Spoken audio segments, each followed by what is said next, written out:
But it's really not easy trying to balance everything. At one point, my children were all little. One was in elementary school, one was at the middle school next door, and one was at the high school.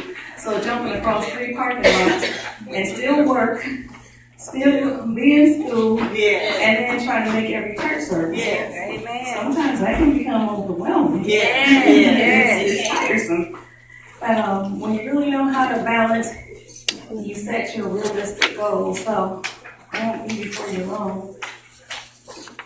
So on the first page you see, if this is you, learn to balance, and it's a lady with a sign that says so busy. Because I had put this post on Facebook, and that's when District Missionary asked me what I talk about balance. Because I was just thinking in my mind, you know, everybody says they're so busy, so how can we balance natural, personal, spiritual, and your business? But it's in the Word. Come unto me, all ye that labor and are heavy laden, and I will give you rest. That's Matthew 11:28. Laden is an adjective defined as heavily loaded or weighed down, having or carrying a large amount of something. And that's from the dictionary. And then let us lay aside every weight and the sin which doth so easily beset us, and let us run with patience that is set before us in Hebrews 12:1. And you see that it's not balanced in that picture. One side is heavier than the other. That means you're not balanced. So then you ask, what is balance? It's an even distribution of weight, enabling someone or something to remain upright and steady.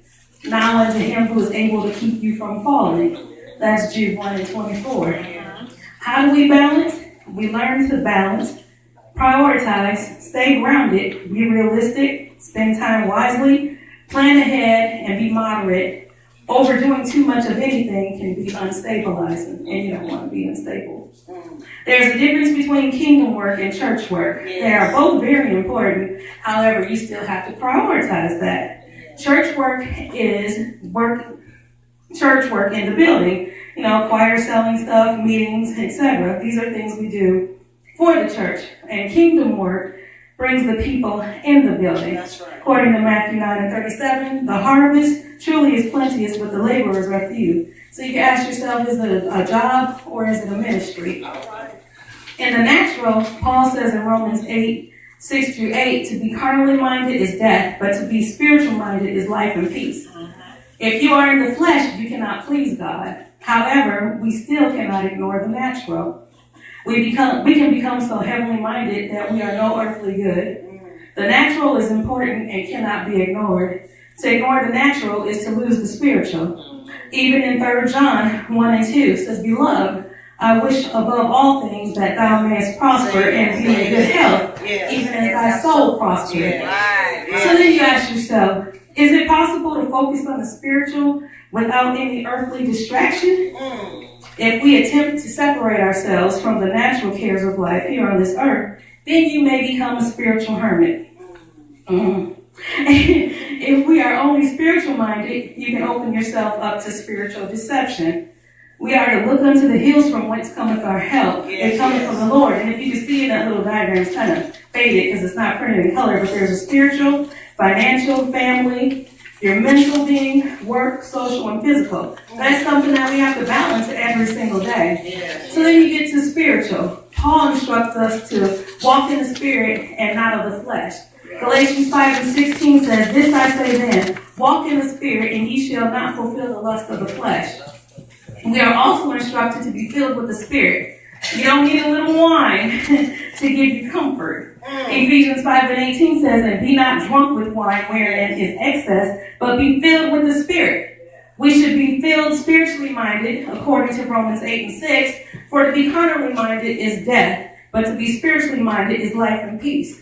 We need to watch ourselves that we don't get sidetracked from the spiritual and get caught in spiritual traps from not being balanced and focused. How do we combine the two? And at the little picture you see, walking life's tightropes, the physical and spiritual and balance. The natural and spiritual are kind of intertwined like body and soul. They go together.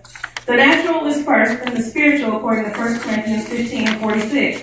Howbeit, that was not first, which is spiritual, but that which is natural, and afterward, that which is spiritual.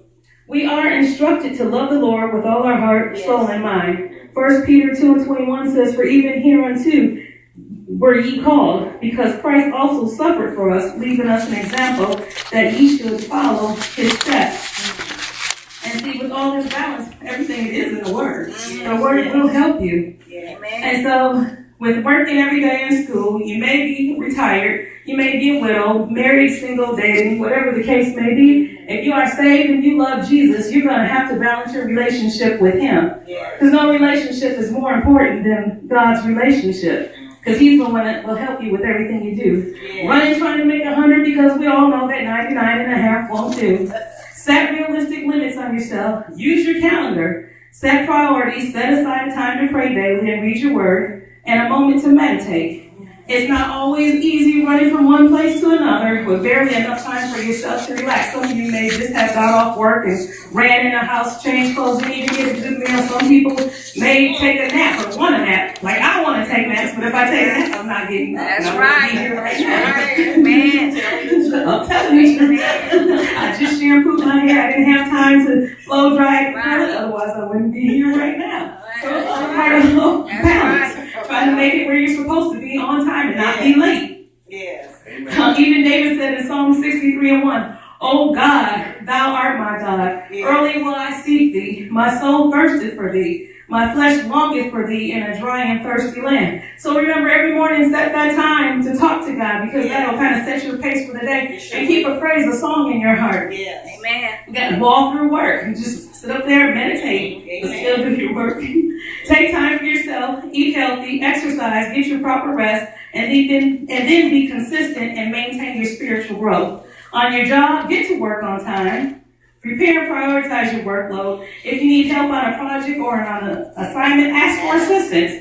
No need in burning yourself out. Be saved, sanctified, on fire, and balanced in your mind, body, soul, and spirit. And then today when I was sitting at work, I just had a moment and I was thinking about balance.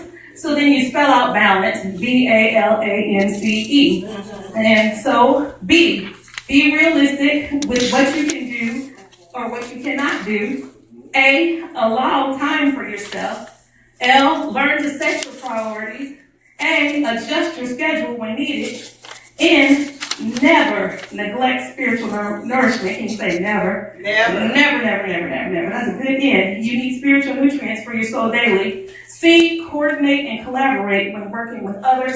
And E, enjoy life, because we're supposed to enjoy this life. Even though you're saved, you're supposed to enjoy yourself, enjoy life, be free, and just be in Jesus. And thank you for this time. God bless you. Amen. Thank you, missionary. And while you're up here, this is my first opportunity to present you the Kansas East Jurisdiction renewed missionary license. So this goes to Miss GenaL.Ross. This is your license. God bless you. Amen. God is so wonderful. We have so many talents. We have so many blessed people.